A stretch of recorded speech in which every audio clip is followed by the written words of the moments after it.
Em nome de Cristo Jesus, aquele que nos dá a maioridade cristã. Amém. Meus amados irmãos, na última semana, o texto bíblico de Gálatas falou sobre liberdade com compromisso. O apóstolo Paulo ele nos mostra como é importante sabermos usar de forma correta a liberdade que foi alcançada por Cristo Jesus para cada um de nós na cruz do Calvário.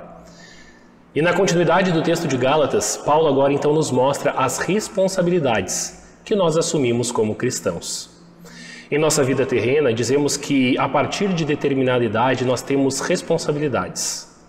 Nós respondemos pelos nossos próprios atos. Aos 16 anos, nós temos a oportunidade de definir os nossos governantes. Aos 17, nós podemos nos alistar nas Forças Armadas. Aos 18 anos, nós podemos tirar a habilitação para dirigir. E Jesus Cristo, ele também nos garante uma maioridade cristã. E esta bênção, ela não tem uma idade fixa para acontecer. Ela começa no dia em que o Espírito Santo age em nossos corações, nos trazendo a fé e todos os benefícios em sermos chamados filhos de Deus. Mas juntamente aos direitos, vêm também os deveres. E Paulo, agora ele nos mostra as responsabilidades então que nós assumimos por meio da nossa fé. Essa responsabilidade cristã nos é dada para, por meio dela, cumprirmos com o propósito para o qual nós estamos aqui neste mundo. Levar o amor de Cristo para todos. Tanto que Paulo começa diretamente falando que é nossa responsabilidade demonstrar este amor, mesmo quando não temos vontade de fazer isto. No versículo 1 ele deixa muito claro: errar é humano. Não julgue o próximo pelo erro, porque tu também pode ser tentado a cair no mesmo erro que você está julgando. Lembre-se de que tu, como qualquer outro cristão, és um ser espiritual, que tu és um dos que vivem e andam no Espírito de Deus e apresentam os frutos do Espírito, daquela listinha que nós vimos na última semana em Gálatas 5, do versículo 22 e 23. Nós precisamos agir como irmãos na fé, irmãos que têm responsabilidades para com seu outro irmão. O relacionamento correto que deve haver entre os cristãos é descrito pelo apóstolo: um levar o fardo do outro e assim cumprir corretamente a lei de Cristo. Os cristãos eles têm cruzes a carregar. As mais diversas tentações ao pecado, as faltas morais, as fraquezas humanas, tudo isso vão pesando nessa cruz que cada um de nós carrega. E ao nosso irmão que está sofrendo com o peso do seu pecado, nós precisamos ajudá-lo a carregar também a cruz que ele está carregando. E é assim que os cristãos acabam ajudando um ao outro neste mundo pecaminoso. É assim que ajudam um ao outro para superar as transgressões com que lutam diariamente. A luta da carne contra o espírito, essa é a grande batalha. E é assim que nós cumprimos a lei de Cristo corretamente. A lei de Cristo é a lei do amor. Cristo, quando nos redimiu, nos renovou e nos tornou sua igreja. Não nos deu qualquer lei a não ser que devemos amar um ao outro. E o cristão agora precisa estender este amor de Deus por meio das suas ações e não olhar com desdém para o irmão que tropeça ou então, por isto, achar-se melhor do que ele. O cristão ele precisa ir ao socorro do irmão que caiu. Quantas e quantas vezes nós já vimos ações dos nossos irmãos na fé que se consideram superiores aos irmãos que erram? Isso é motivo para ficarmos de cara emburrada, virarmos as costas para eles? Não, é lógico que não. Mas é exatamente o contrário. Precisamos ver que eles estão errados e com a brandura que Paulo pede, precisamos mostrar o amor de Deus para estes irmãos. E sobre este tipo de postura de autoexaltação, o Martinho Lutero ele nos diz que prove do seu próprio trabalho. O que significa isto? Que ele não se preocupe com a obra do outro, que ele não tente descobrir quanto mal é o outro, mas ele tem que descobrir o quão bom ele próprio é e que se empenhe para ser aprovado nas boas obras da sua própria pessoa. Essas pessoas agem como se precisasse ser por Deus considerado bom, porque é melhor do que essa pessoa má que faz essas coisas erradas. Lutero continua dizendo: tolo, a tua obra não vai te tornar melhor por meio da malvadeza do seu irmão. Por isso, você vive assim, age assim. Prove na tua boa obra o quanto tu pode te gabar de ti mesmo e da tua própria consciência. O motivo do apóstolo Paulo nos alertar sobre a nossa maioridade cristã no texto de Gálatas é porque nós vamos ser responsabilizados pelas nossas atitudes quando o juízo final finalmente chegar. É muito fácil trocarmos a liberdade cristã que nós temos por uma libertinagem sem compromisso. Abusar da graça de Deus, afinal de contas, Deus perdoa, não é assim que nós aprendemos? Mas veja bem o que diz o versículo 7. De Deus não se zomba. Quando nós barateamos a graça do amor e do perdão de Deus em Jesus, nós estamos rindo, caçoando do nosso Deus. É quase como se disséssemos: meu Deus é um Deus bobo, pois eu faço tudo o que eu quero e no fim é só eu me arrepender que eu tenho perdão. E este, infelizmente, é um engano que muitos e muitos cristãos cometem. Aquilo que nós plantamos aqui na nossa jornada terrena será o que nós vamos colher ao final de tudo. E esta é a afirmação que Paulo nos deixa no versículo 8. Aquele que semeia da carne só colherá a destruição. Mas aquele que semeia do Espírito, do Espírito colherá a vida eterna.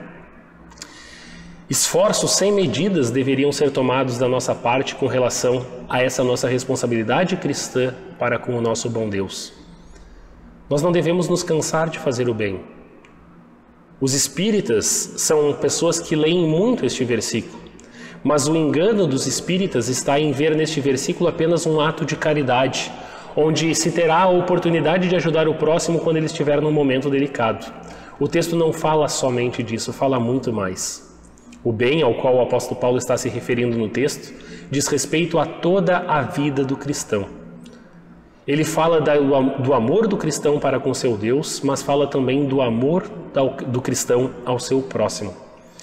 E em todas as coisas, não apenas em determinados momentos e situações, devemos amar o próximo. E no realizar de nossas tarefas, no cuidar da nossa vida, da nossa saúde, do nosso lazer, tudo isso também é fazer o bem, mesmo que não seja para outro. Cuidar de nós mesmos é também uma responsabilidade que nós precisamos cumprir de acordo com a vontade de Deus. Mas cuidado para que também o cuidado próprio não se torne egoísmo e que fazer o bem seja algo voltado apenas para o seu próprio umbigo, como nós falamos numa mensagem há algumas semanas atrás. Nós precisamos olhar para o nosso próximo e se cansarmos disso, aí a batalha vai estar perdida, ou seja, nós podemos até alcançar uma maioridade, mas ela não vai ser aproveitada. E enquanto nós tivermos tempo e oportunidades, Paulo nos conclama a fazermos o bem a todas as pessoas, mas principalmente aqueles que são da família da fé. E agora é o tempo que nós temos e a oportunidade que nós temos para semear os nossos atos de bondade e de amor para com os nossos irmãos na fé. Nós não sabemos quando o dia do juízo final vai chegar, mas com certeza o que levaremos até lá serão a bondade e o amor de Deus que temos em nosso coração, para que nós também tenhamos atos de bondade e de amor para com o nosso próximo, para quando esse dia chegar. Nós devemos praticar sim os atos de amor para com os nossos irmãos, devemos ajudá-los. Não importa se o seu problema é corporal ou espiritual, nós temos que estar lá. E Paulo ele nos mostra que neste caso, o nosso próximo é cada uma das pessoas que está perto de nós e precisa de auxílio. Nós olhamos primeiro para os irmãos da fé, mas não interessa se são luteranos ou não, se são amigos ou desconhecidos. Nós temos que observar somente uma única distinção. Nós devemos conceder a preferência àqueles que são próximos a nós. Isso não é uma discriminação, mas é um pedido do nosso Deus para que olhemos primeiro para aqueles que são da nossa família da fé, para então levarmos Cristo para todos. Nossos irmãos que estão unidos com nós pelos laços da comunhão da fé é que devem ser os primeiros alvos da nossa ação. Por isso, nós vamos atender antes de tudo as carências e necessidades daqueles que estão perto de nós, daqueles que nós temos condições de conceder o nosso amparo. E esta é uma nobre obrigação que nos faz viver e andar no Espírito do Senhor. Essa é uma responsabilidade que cada um de nós tem na maioridade cristã. Mas isso não vai significar virar as costas para aqueles que não são irmãos da nossa fé. E aí, por fim, o apóstolo Paulo então agora nos joga na cruz.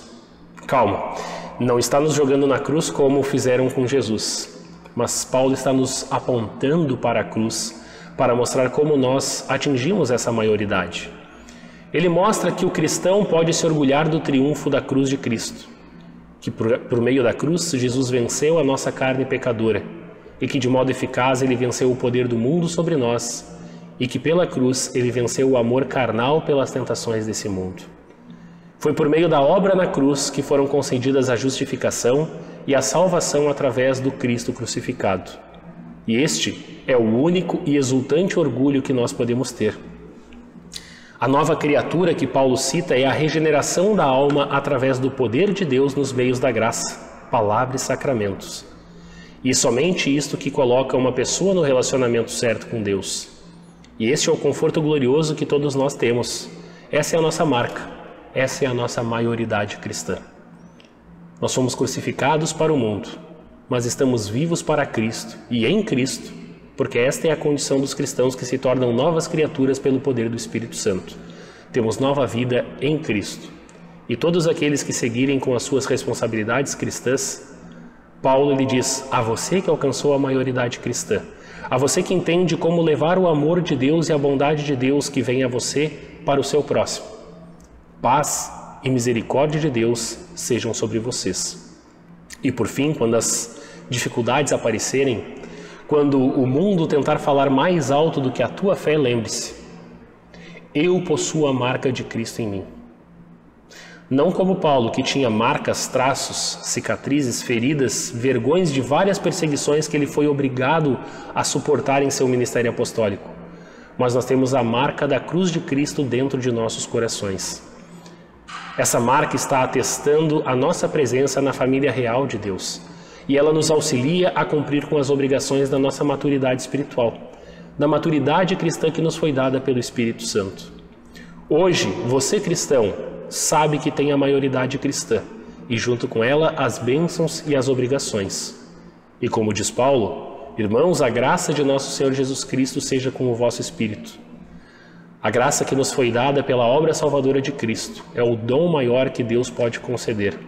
E a oração do apóstolo é que ela enche o nosso espírito, as nossas mentes, com a tranquila certeza da salvação. Uma certeza de que falsos mestres e nem todas as forças do mundo poderão nos tirar. Nós somos abençoados, nós alcançamos a maioridade. Que Deus nos conduza, guarde e abençoe sempre nessa graça e nessa certeza.